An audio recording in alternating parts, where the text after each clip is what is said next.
साथी मित्रों एग्जाम साथी चैनल में आप सबનું हार्दिक स्वागत है। आज આપણે તમારી સમક્ષ સામાજિક વિજ્ઞાનનું જે ટાટ સેકન્ડરીનું પેપર છે એનું સોલ્યુશન લાવ્યા છે। તો આપણે સંપૂર્ણ પેપરનું સોલ્યુશન તમારી સમક્ષ મૂકશું, જેના લીધે બી સી ડી ઈ કેટેગરીના વિદ્યાર્થીઓ છે પણ સોલ્યુશન જોઈ શકે। સાથે કયા વાંધાલાયક પ્રશ્નો છે, એમાં શું વાંધો મૂકવો, ક્યાંથી મૂકવો, એની ચર્ચા પણ આપણે કરશું। તો વિડીયો અંત સુધી જોઈ લેજો। તો સૌપ્રથમ 101 નંબરનો પ્રશ્ન છે, વિશ્વ વેપાર સંગઠનનું વડું મથક કયા દેશના કયા શહેરમાં આવેલું છે? તો જીનીવા, સ્વિટ્ઝરલેન્ડ। બિલકુલ સાચું છે। 102 નીચે પૈકી કયા રાજ્યમાં ધારાસભાના 2 ગૃહો અસ્તિત્વમાં નથી? ગુજરાત સાચું છે। લોખંડ અને પોલાદ ઉદ્યોગ માટે નીચે પૈકી કઈ જોડી ખોટી છે? તમિલનાડુ રાણીપેટ છે। હવે 104 નંબરનો પ્રશ્ન છે, લોકસભાનું સંખ્યાબળ અને રાજ્યસભાનું સંખ્યાબળ કેટલું નિર્ધારિત કર્યું છે? તો લોકસભા અને રાજ્યસભાનું જે સંખ્યાબળ છે જૂની જીસીઆરટીની ચોપડીમાં તમે જોશો તો એ જવાબ સાચો છે। એ જવાબ કેવો છે? બિલકુલ સાચો છે। પણ એમણે પૂછ્યું છે કે લોકસભાનું સંખ્યાબળ, રાજ્યસભાનું સંખ્યાબળ કેટલું નિર્ધારિત કર્યું છે? તો બંધારણીય સુધારો 104 નંબરનો, કયા નંબરનો આવ્યો છે? 104 નંબરનો બંધારણીય સુધારો 2020માં આવ્યો છે।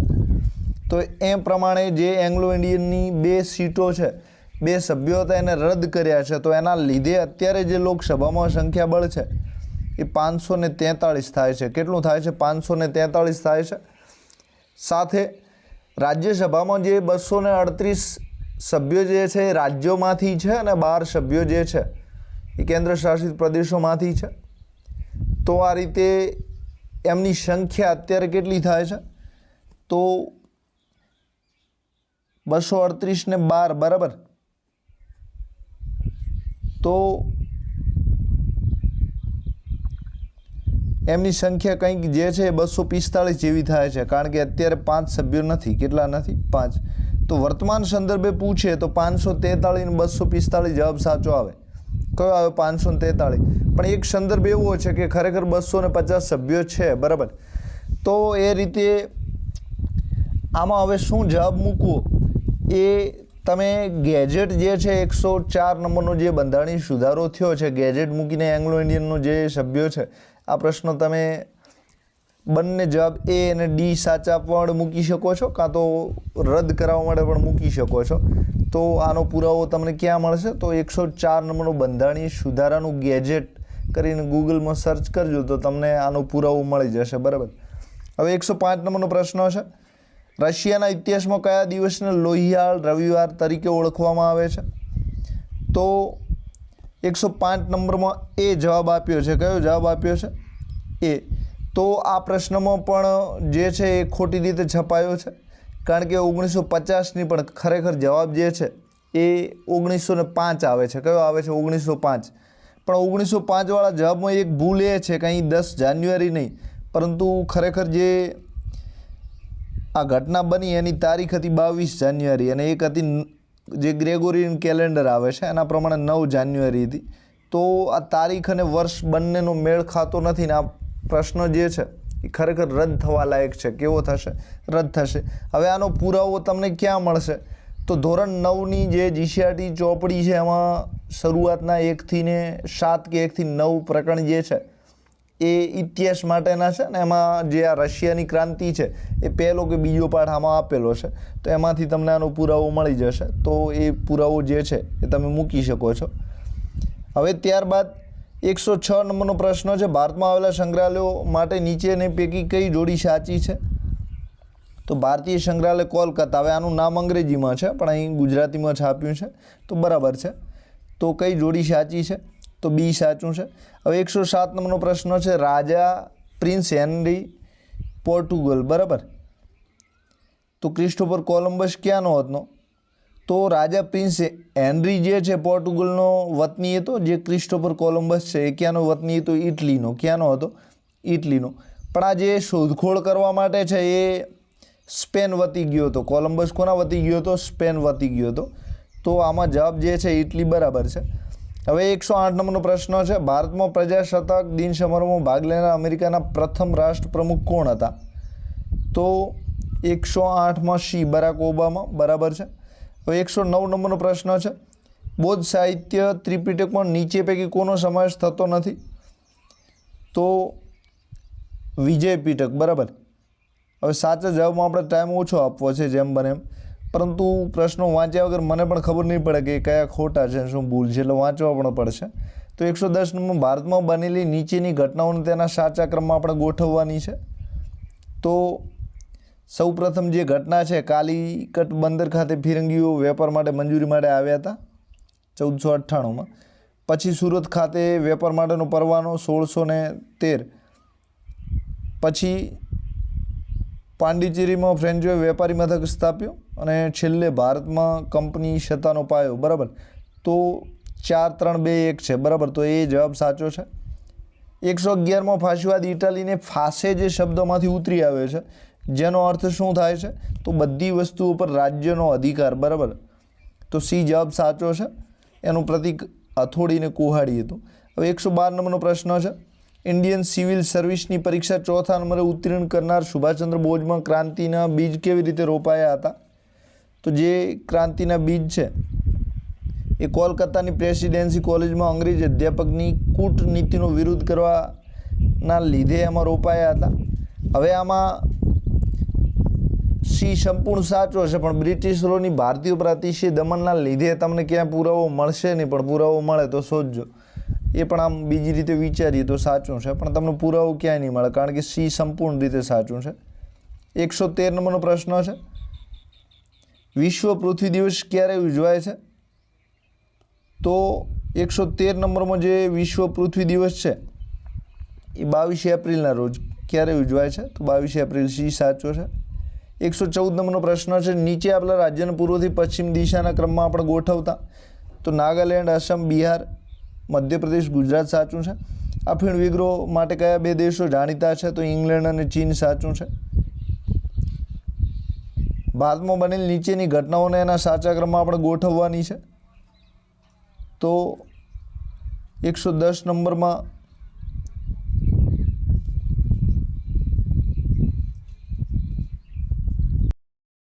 હવે 116 નંબરનો પ્રશ્ન છે, ઓક્ટોબર 1943માં વિશ્વ શાંતિ માટે મોસ્કો ખાતે ભેગા થનાર 4 વિદેશ પ્રધાનો કયા દેશના હતા? તો બ્રિટન, અમેરિકા, રશિયા અને ચીન. બરાબર, સી જવાબ સાચો છે. કયો સાચો છે? સી. હવે 117 નંબરનો પ્રશ્ન છે,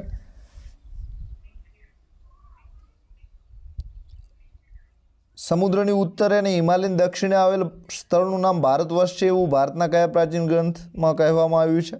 તો વિષ્ણુ પુરાણ. બરાબર, આ પણ સાચું છે. 118 નંબરનો પ્રશ્ન છે, મહાત્મા ગાંધી રાષ્ટ્રીય ગ્રામીણ રોજગાર બાંહેધરી યોજના એટલે કે મનરેગા હેઠળ જે છે 100 દિવસને રોજના 7 કલાક આવે છે. ડી જવાબ સાચો છે. હવે આ પ્રશ્ન જે જીસીઆરટીની ચોપડી પ્રમાણે બરાબર છે, પણ વચ્ચે કોરોના કાળમાં આમાં થોડો વધારો થયો હતો. ગૂગલમાં સર્ચ કરવું હોય તો કરી લેજો વર્તમાન સ્થિતિ શું છે. 119 નંબરનો પ્રશ્ન છે, આંતરરાષ્ટ્રીય સ્તરે નાણાકીય સ્થિરતા સ્થાપવાનું કાર્ય કોણ કરે છે? તો ઇન્ટરનેશનલ મોનેટરી ફંડ એટલે કે IMF કરે છે. 120માં અહિંસાનું મૂલ્ય નહીં સમજનાર લોકોના હાથમાં સત્યાગ્રહનું શસ્ત્ર મૂકીને મેં હિમાલય જેવડી મોટી ભૂલ કરી છે. તો મહાત્મા ગાંધીજીએ આ વિધાન કયા આંદોલનના સંદર્ભમાં કર્યું હતું? તો અસહકાર આંદોલન. હવે આમાં સી જવાબ આપ્યો છે, પણ ખરેખર આ વિધાન જે છે રોલેટ એક્ટ વખતે કર્યું હતું. ક્યારે? Rowlatt act. તો હવે આ પ્રશ્ન જે છે એ ખરેખર આમાં રોલેટ એક્ટ તો ક્યાં આપેલો જ નથી, તો આ રીતે રદ થવો પડે. શું થવું પડે? રદ. કારણ કે ઐતિહાસિક તારીખો જોતાં આ ભૂલ ભરેલું વિધાન છે. કારણ કે નડિયાદમાં જે રોલેટ એક્ટની ઘટના બની ત્યારે નડિયાદમાં ગાંધીજીએ વિધાન કર્યું હતું. ઘણી વખત જે ચોરાચોરીની ઘટના છે એને અસહકાર આંદોલન સાથે જોડી લે છે, પણ એ વ્યાજબી નથી. તો આનો જવાબ જે છે તમને ગાંધીજી માટેનું જે પ્રકરણ ધોરણ 9-10માં આપેલું છે, જે ઇતિહાસના શરૂઆતના પ્રકરણો 9-10માં 1 થી 7 1 થી 7 જે છે એ ઇતિહાસના છે, તો એમાં તમને મળી જશે. બરાબર, તો ત્યાંથી તમે જોઈ લેજો, કારણ કે જવાબ જે છે એ ખરેખર રદ થવા લાયક છે, એટલે કે બધાને ગ્રેસ મળે એવો પ્રશ્ન છે. 121 નંબરમાં નવસારી જિલ્લામાં આવેલા વાંસદા રાષ્ટ્રીય ઉદ્યાન કયા વન્ય જીવનના સંરક્ષણ માટે જાણીતું છે? તો દીપડા, ઝરખ, ચિત્તલ અને ચૌસિંગા. બરાબર, સી જવાબ સાચો છે. 122 નીચેનામાંથી એટલાન્ટિક ખતપત્ર તૈયાર કરનાર કોણ છે? તો રૂઝવેલ્ટ અને ચર્ચિલ. બરાબર, 10 મુદ્દા એમણે ચર્ચાયા હતા. 123માં ગુજરાતમાં સશસ્ત્ર ક્રાંતિની ભૂમિકા તૈયાર કરનાર સર્વપ્રથમ નેતા કોણ હતા? તો ગુજરાતમાં શ્રી અરવિંદ ઘોષ, બરાબર, એમનું જે ભવાની પુસ્તક હતું એમાં ચર્ચા કરી હતી. 124 નંબરનો પ્રશ્ન છે, વિશ્વ શાંતિની સ્થાપના કરવા માટે સ્થાપેલ રાષ્ટ્રસંઘની રચના ક્યારે કરવામાં આવી? તો 10 જાન્યુઆરી 1920. કઈ તારીખ છે? 10 જાન્યુઆરી 1920. ભારતમાં સૌ પ્રથમ ક્રાંતિકારી પ્રવૃત્તિની શરૂઆત કોણે કરી હતી? તો ભારતમાં વાસુદેવ બળવંત ફડકે. કોણે? વાસુદેવ બળવંત ફડકે. સાથે એક આપણે કોર્સ લંચ કર્યો છે, એટલે કે 5 વિષય જે ટાટ સેકન્ડરી હાયર સેકન્ડરીના છે એનો લંચ કર્યો છે. કિંમત એની માત્ર 99 રૂપિયા છે. તો એમાં ઇતિહાસનો કોર્સ પણ લંચ કર્યો છે. હવે તમે ઘણા બધા નવનીત વાંચતા હશો, તો નવનીત વિદ્યાર્થીઓને વાંચવા માટેની છે. તમે શિક્ષક છો, શિક્ષક કેવી રીતે ભણાવે એના પ્રશ્નો પૂછાશે. તો તમારા માટે જે પ્રશ્નો ઉપયોગી છે, આપણે જે પ્રમાણે પેપરમાં પૂછ્યા છે એવા દરેક પ્રકારના 80 થી 100 પ્રશ્નો કાઢ્યા છે. તો એમાં જે પ્રમાણે ટૂંકા, મોટા, ખરા ખોટા છે, હેતુલક્ષી છે, 5 ગુણના છે, બધા જ પ્રશ્નો કાઢ્યા છે. પ્રશ્નો તમે એક વખત વાંચશો તો તમને આશ્ચર્ય થશે કે 99 રૂપિયામાં આટલી કિંમત આવું સસ્તું કઈ રીતે મળી રહ્યું છે. તો તમારા માટે આપણે લાવ્યા છીએ. તો ઇતિહાસ છે, ભૂગોળ છે, સામાજિક વિજ્ઞાન છે, ગુજરાતી ભાષા છે, ગુજરાતી વર્ણાત્મક છે, આ બધાના કોર્સ આપણે આપણી એક્ઝામ સાથી ચેનલ જે પ્લે સ્ટોરમાં એપ્લિકેશન છે એ ડાઉનલોડ કરી લેજો. ત્યાંથી આવી બધી જ રંગીન વિડીયો પણ 99 રૂપિયામાં મળવાની છે. હવે અહીં પ્રશ્નોનો જવાબ કઈ રીતે લખવો એ પણ આપણે તમને ડિવાઈડ કરીને આપી દીધું છે કે ક્યાં શીર્ષક આવે, ક્યાં પ્રસ્તાવના આવે, ક્યાં મુખ્ય બોડીના જવાબ કઈ રીતે લખવા, પ્રસ્તાવના મુખ્ય ભાગ કઈ રીતે અલગ પડવો, નિષ્કર્ષ કઈ રીતે તારવવો. અને બીજો તમારે મોટો એ ફાયદો થશે કે આ મટીરિયલ વાંચવાથી તમારું રિવિઝન થઈ જશે. સાથે તમે હિસ્ટ્રી, સામાજિક વિજ્ઞાન અને બીજા વિષયો છે કેટલાય વસ્તી વાંચતા હશો, પણ કેવો પ્રશ્ન પૂછે અને એનો જવાબ કેવી રીતે લખવો, શું લખવો એની મૂંઝવણમાં હશો. તો તમારી બધી મૂંઝવણો આ પ્રશ્નોનો જવાબ વાંચશો એટલે સોલ્વ થઈ જશે. તો જેને પણ ખરીદવાની ઈચ્છા હોય તો આપણું જે મોબાઈલ એપ્લિકેશન છે ત્યાંથી ખરીદી લેજો ફટાફટ. એની કિંમત પણ બિલકુલ ઓછી છે, આપણે કોમેન્ટ પણ ત્યાં નીચે મૂકી દઈએ. 126માં ભારતમાં પાછા ફરતા મોસમી પવનોની ઋતુ કયા 2 મહિનાના સમયગાળા દરમિયાન હોય છે? તો ભારતમાં જે ઋતુ છે એ ઓક્ટોબર ને નવેમ્બર વચ્ચે હોય છે, એટલે કે એ જવાબ સાચો છે. 127 નંબરમાં પ્રત્યેક 18 વર્ષે આવતા અધિક ભાદરવા મહિનામાં ગુજરાતના ભરૂચ જિલ્લામાં કઈ જગ્યાએ મેળો ભરાય છે? તો ભરૂચ જિલ્લાની જગ્યા પૂછી છે તો ભાડભૂત છે જગ્યા. હવે તાલુકો બીજો આમાં હોઈ શકે છે, પણ એવો કોઈ જવાબ અહીં આપેલો નથી. 128 નંબરમાં ગાંધીજીએ કઈ તારીખે અને વર્ષે મીઠાનો અન્યાયી કાયદો તોડ્યો હતો? તો તારીખ અને વર્ષ બંને પૂછ્યું છે. તો 6 એપ્રિલ 1930. કથકલી કયા રાજ્યનું પ્રચલિત નૃત્ય છે? તો જે કથકલી છે કેરળનું છે. સી. નીચે પૈકી કયું જોડકું સાચું નથી 110માં? તો ભાસનું મેઘદૂત સાચું નથી. ડી. 131માં મણિપુરમાં જોવા મળતી એક વિશિષ્ટ હરણની પ્રજાતિ માટે કઈ પરિયોજના અમલમાં મુકાઈ છે?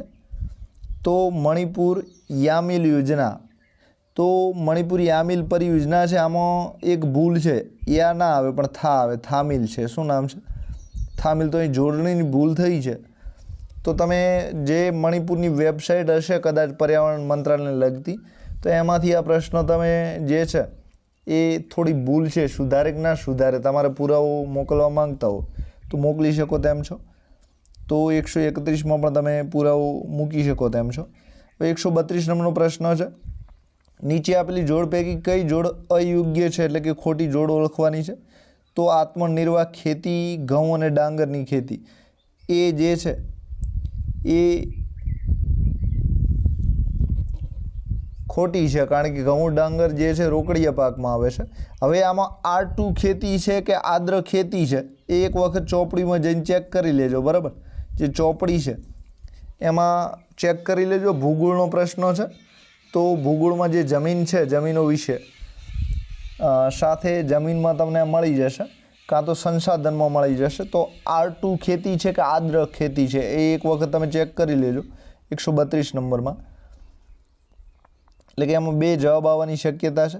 હવે 133 નંબરમાં નીચે આપેલા રાજ્યોને તેના બળવાખોરી સંગઠનો સાથે યોગ્ય ક્રમમાં તમારે ગોઠવવાના છે. તો 133 નંબરમાં બી જવાબ છે, સંપૂર્ણ સાચો છે. હવે 134માં નીચે પૈકી કયું વિધાન સંપૂર્ણપણે સાચું નથી? તો વિકાસશીલ દેશોમાં વસ્તી વૃદ્ધિ દર નીચો જોવા મળે છે. તો સંપૂર્ણપણે સાચું ના હોય એવું પૂછ્યું છે, તો સી જે છે એ સાચું નથી. 135માં ગુજરાત સરકારે કિશોરીઓને પોષણયુક્ત આહાર મળે તેમજ કૌશલ્યોના વિકાસ માટે કઈ યોજના અમલમાં મૂકી છે? તો સબલા યોજના છે. 136 સંગીત કલા સંદર્ભે કયું વિધાન સાચું છે? તો સંગીત પારિજાતમાં 29 સ્વરોનું વર્ણન છે, સાચું છે. ભારતના પડોશી દેશોમાં કયા દેશનો માનવ વિકાસાંક ભારતથી ઉપરના ક્રમે છે? તો ભારતથી ઉપરના ક્રમે શ્રીલંકા, ચીન અને માલદીવ. બરાબર. ઇટાલીએ જર્મની, જાપાનના સહયોગથી શેની રચના કરી હતી? તો રોમ, બર્લિન, ટોક્યો, ધરીની રચના કરી હતી. એટલે સી જવાબ સાચો છે. હવે 139 નંબરનો પ્રશ્ન છે, રાષ્ટ્રસંઘના ઉદ્દેશો નીચેના પૈકી કોનો સમાવેશ થતો નથી? તો યુદ્ધ નીતિનો ત્યાગ કરવો નહીં, એટલે કે બી જવાબ સાચો છે. હવે 140 નંબરનો પ્રશ્ન છે, સ્વરાજ્ય પક્ષની રચનાનો મુખ્ય હેતુ શું હતો? તો ધારાસભ્યોમાં પ્રવેશી સરકારની અયોગ્ય નીતિઓનો વિરોધ કરો. તો આપણે પેપર સોલ્યુશન તમારી સમક્ષ મૂક્યું, તેમાં આ બધી ચર્ચા કરી દીધી. બરાબર, તમે બધાએ જોયો હશે વિડીયો. સાથે આપણી જે નોટ્સ 49 રૂપિયામાં વેચી, તેમાંથી 75 પ્રશ્નો જે છે એ નોટ્સમાંથી પૂછાયા હતા. સાથે આપણે MCQની જે PDF મૂકી હતી એમાંથી 30 પ્રશ્નો બેઠા, એક પણ પ્રશ્નો જરા પણ બદલાવ વગર પૂછ્યા હતા. હવે 141 નંબરનો પ્રશ્ન છે, ભારત દેશનો પૂર્વથી પશ્ચિમ સુધીનો વિસ્તાર કેટલા કિલોમીટર છે? તો 2933. નદી પરિવહનની 3 અવસ્થાઓ કઈ છે? તો ઉપરવાસ, મધ્યવાસ ને હેઠવાસ. બરાબર. તો 142માં બી જવાબ આવશે. હવે 143 નંબરનો પ્રશ્ન છે, ઘરેણાના જળતર કામ માટે રાજસ્થાનનું કયું શહેર જાણીતું છે? તો બીકાનેર. બરાબર. 144માં કયા નૃત્યમાં પુરુષો અને સ્ત્રીઓ બંને રંગબેરંગી વસ્ત્રો પહેરીને હાથમાં દાંડિયા કે મંજીરા લઈ નૃત્ય કરે છે? તો પઢાર નૃત્ય છે. બરાબર. 145માં નીચે આપેલા 4 વેદો પૈકી કોને યજ્ઞના વેદ તરીકે ઓળખવામાં આવે છે? તો એ યજુર્વેદ. બરાબર છે. 146માં આપણા દેશના રાજ્યોમાં એક વડી અદાલતની બંધારણની જોગવાઈ છે, છતાં 2 અથવા વધુ રાજ્યો માટે એક સામાન્ય વડી અદાલત રચવાની સત્તા કોની પાસે છે? તો 146માં સી રાષ્ટ્રપતિ. હવે આ જે પ્રશ્ન છે એ તદ્દન ખોટો છે. તો બંધારણનો આર્ટિકલ 241 પ્રમાણે આપણે જોતા આ સત્તા જે છે એ સંસદ પાસે છે. કોની પાસે છે?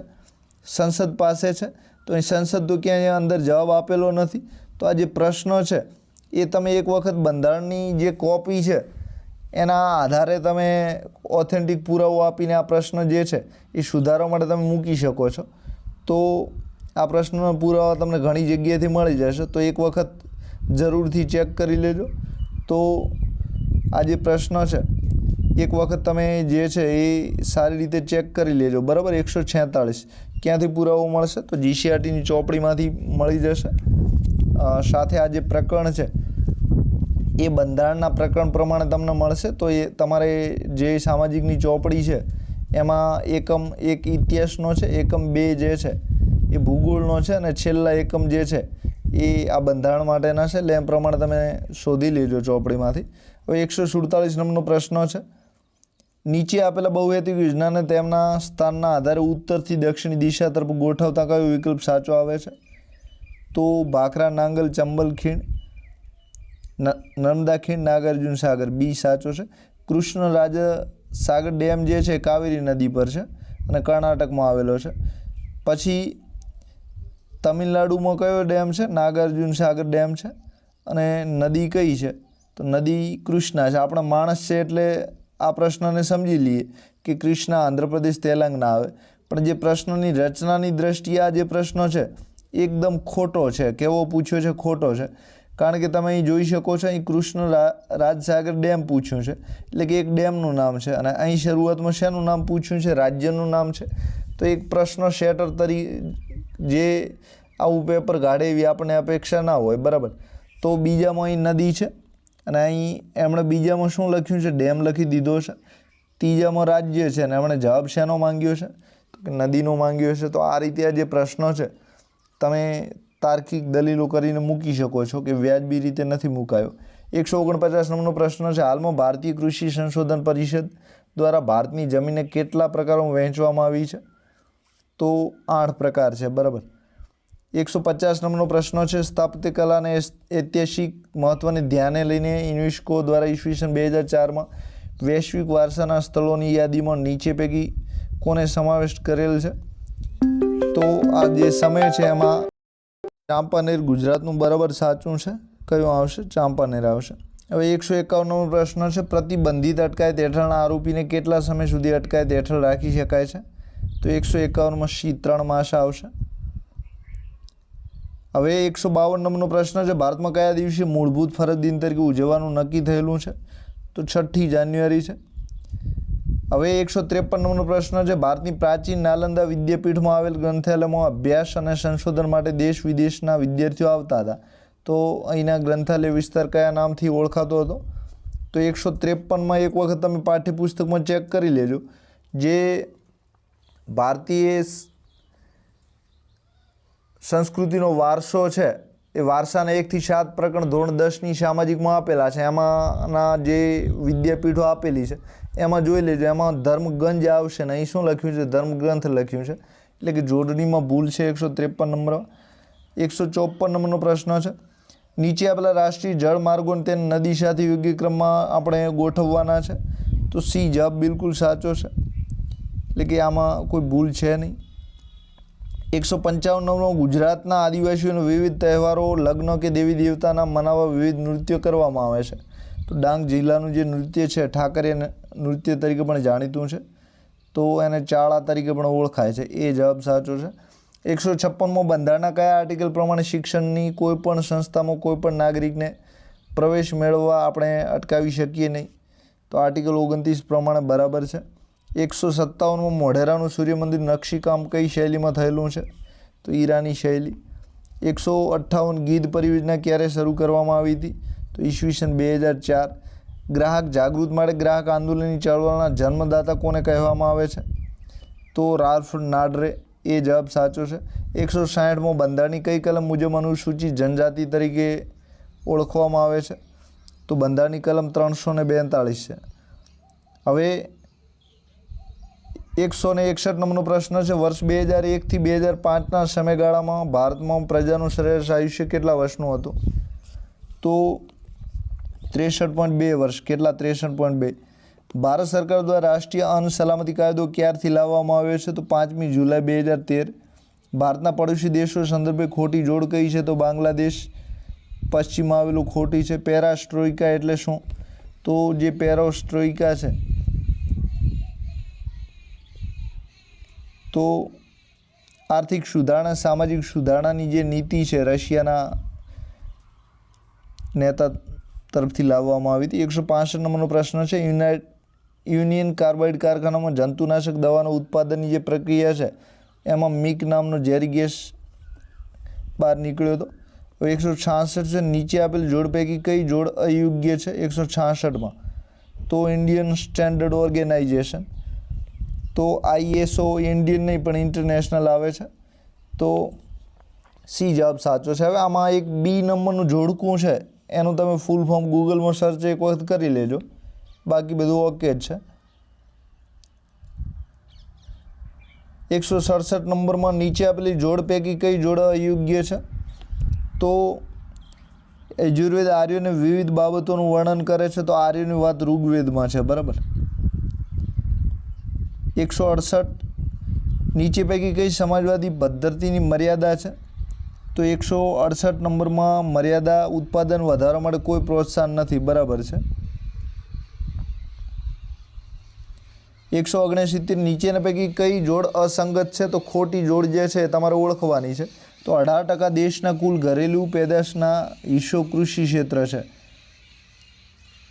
તો આમાં બી જવાબ આપ્યો છે. હવે આમાં જોની GCRTમાં 22% જવાબ હતો. કેટલો હતો? 22% હતો. 9વીમાં 17% છે. કેટલો છે? 17% છે. તો અહીં કેટલો જવાબ આપ્યો છે? 18% છે. તો આનો પુરાવો તમે નવો ઇકોનોમિક સર્વે જે આવ્યો છે તો એમાંથી તમને મળી જશે. તો એના આધારે આ પ્રશ્ન જે છે તમે પડકારવા માટે મૂકી શકો છો. તો 22% રાષ્ટ્રીય ઉત્પાદનમાં ફાળો છે એ જૂનું સાચું છે. નવું જે દેશનું કુલ ઘરેલું પેદાશ છે અને રાષ્ટ્રીય ઉત્પાદન છે આ બંનેમાં કોઈ ફરક નથી, કોઈ ડિફરન્ટ નથી, બે સેમ છે. તો આ પ્રશ્નમાં તમને 2 જવાબ સાચા મળવા પાત્ર છે. હવે 170 નંબરનો પ્રશ્ન છે.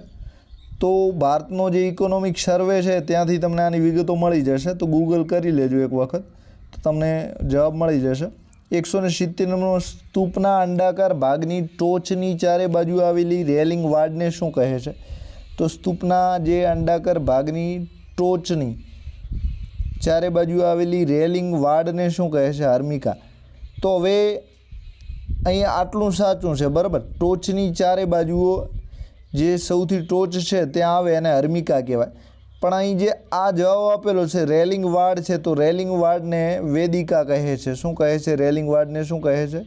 વેદિકા કહે છે. તો વેદિકા તો અહીં ક્યાંય જવાબ આપેલો નથી. તો હર્મિકા છે એને કોઈ વાડ કહેવામાં આવતી નથી, રેલિંગ કહેવામાં આવતી નથી, એટલે કે આ ગંભીર ભૂલ છે. તો આ પ્રશ્ન જે છે એ ધોરણ 10ની જે સામાજિક વિજ્ઞાનના શરૂઆતના 1 થી 7 પ્રકરણો છે એમાં સ્થાપત્યોમાં તમને મળી જશે. સ્થાપત્ય શેના? તો કે સ્તૂપ, સાંચીનો સ્તૂપ છે એની નજીક તમને આનો જવાબ મળી જશે. તો એક વખત સર્ચ કરી લેજો. 171 પ્રશ્ન છે. ભારતમાં મેટ્રો રેલવેના પ્રોજેક્ટ કોણે સફળ બનાવ્યો હતો? તો ઈ શ્રીધરને. 172માં 26 ડિસેમ્બર 2004ના રોજ કયા મહાસાગરમાં આવેલ મહાવિનાશક સુનામીએ આશરે 2 લાખથી વધુ લોકોને મોતને ભોગ બનાવ્યા હતા? તો હિન્દ મહાસાગર. શું આવશે? હિન્દ મહાસાગર આવશે. હવે 173 નંબરનો છે. પ્રવાસન ઉદ્યોગથી દેશને કયો આર્થિક લાભ થાય છે? તો વિદેશી હુંડિયામણ પ્રાપ્ત થાય છે અને સ્થાનિક રોજગારી વધે છે. 174 સંશોધન બનાવવા માટે નીચેનામાંથી કઈ શરત સૌથી અનિવાર્ય છે? તો માનવી તેની જરૂરિયાતો સંતોષવા માટે તેનો ઉપયોગ કરવા માટે ક્ષમતા ધરાવતો હોય, આ અનિવાર્ય છે. હવે 174માં સંસાધનમાં જે કુદરતી સંસાધન પાઠ છે ભૂગોળમાં આવે છે, લગભગ ધોરણ 9માં હશે, 15થી પછીનો પાઠ. તો એક વખત ચેક કરી લેજો. એ જવાબ પણ ક્યાંય નથી ને? સી તો આવે છે, શ્યોર છે, આમાં કંઈ ખોટું નથી, પણ એ જવાબવાળું એક વખત ચેક કરી લેજો, કદાચ મળી જાય તો. 175માં છે. જમીન ધોવાણ અટકાવવા માટે પહાડી ઢોળાવ પર કઈ પદ્ધતિથી ખેતી કરવામાં આવે છે? તો સોપાનબદ્ધ પગથિયા ખેતી. 176માં વહીવટી દ્રષ્ટિએ જંગલોના પ્રકારમાં કોનો સમાવેશ થતો નથી? તો ખાનગી જંગલો. હવે કયું માધ્યમ માસ મીડિયાનું ઉદાહરણ છે? તો માસ મીડિયાનું જે ઉદાહરણ છે રેડિયો અને ટેલિવિઝન છે. શું છે? રેડિયો અને ટેલિવિઝન. એટલે કે સી જવાબ સાચો છે. વિકાસશીલ અર્થતંત્રમાં કયું લક્ષણ જોવા મળતું નથી? તો આવકની સમાન વહેંચણી ના હોય, ત્યાં અસમાન હોય. કેવી હોય? અસમાન હોય, એટલે કે આ જોવા મળતું નથી.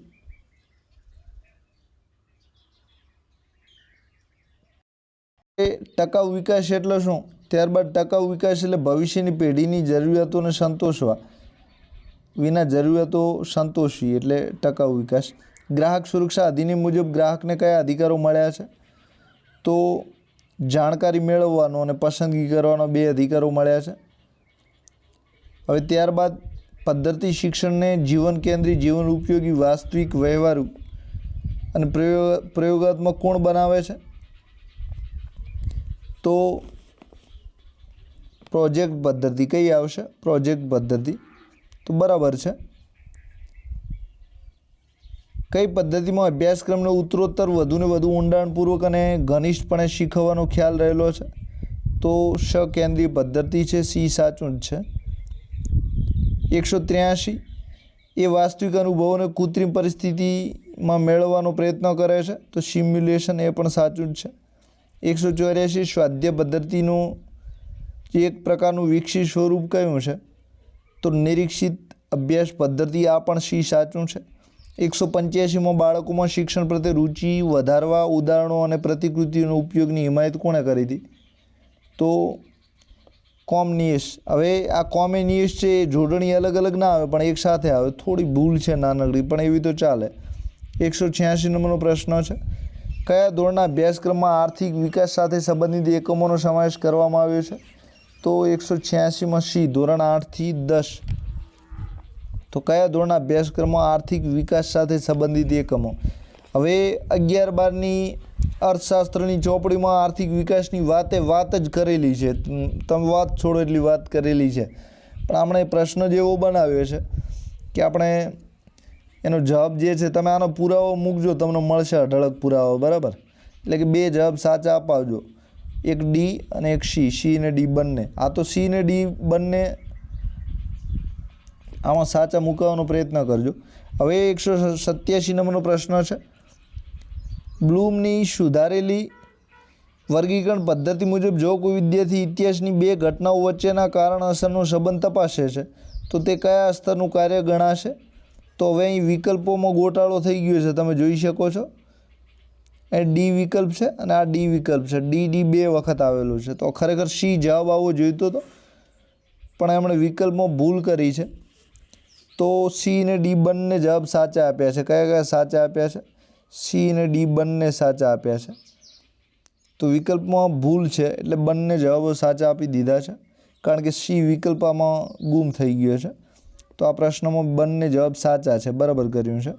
હવે 188 નંબરનો પ્રશ્ન છે. NCA 2005 મુજબ સામાજિક વિજ્ઞાન શિક્ષણનો કયો હેતુ સૌથી વધુ પ્રસ્તુત છે?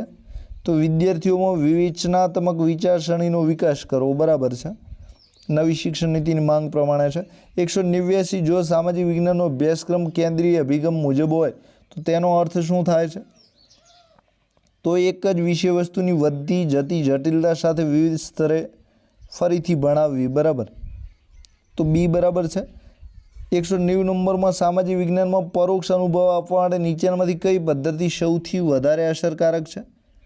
તો 190 નંબરમાં પર્યટન મુલાકાત પદ્ધતિ જે છે એ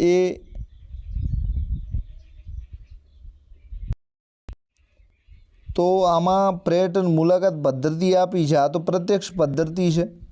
કઈ છે? પ્રત્યક્ષ છે.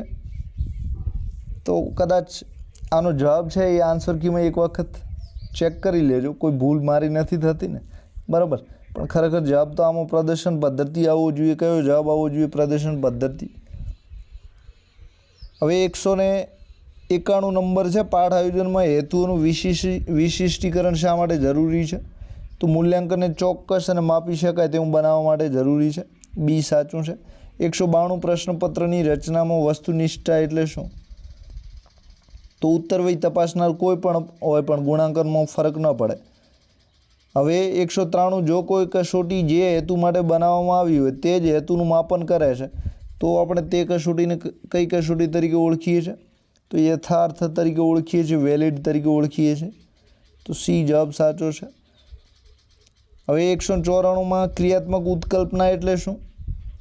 તો સમસ્યાની સંભવિત ઉકેલ સૂચવતું વિધાન, બરાબર. એ 195 સૂક્ષ્મ અધ્યાપનમાં કઈ બાબત પર સૌથી વધુ ભાર મૂકવામાં આવ્યો છે? તો 195માં સૌથી વધુ ભાર જે છે એ ચોક્કસ શિક્ષણ કૌશલ્યના આત્મસાતીકરણ પર, એટલે કે ચોક્કસ કૌશલ્યનો વિકાસ થાય, બરાબર. તો બી સાચું જ છે. 196 પ્રવૃત્તિ દ્વારા શીખવાના નીચે આપેલા સોપાનો યોગ્ય ક્રમમાં ગોઠવવાના છે. કયા નંબરમાં છે? 196 નંબરમાં છે. તો સૌપ્રથમ અનુભવ, પછી ચિંતન, વિચાર, વિશ્લેષણ, પછી ઉપયોજન અને છેલ્લે નિષ્કર્ષ આવશે. એટલે કે એ જવાબ સાચો છે. હવે 197માં વર્ગખંડમાં વિષય વસ્તુ રજૂઆત માટે અહીં આપેલા સોપાનોને તમારે યોગ્ય ક્રમમાં ગોઠવવાના છે. તો એમાં જે આ સોપાન છે એમાં એ બરાબર છે. 198માં શિક્ષણશાસ્ત્રનો મુખ્ય આધારસ્તંભ કયા કયા છે?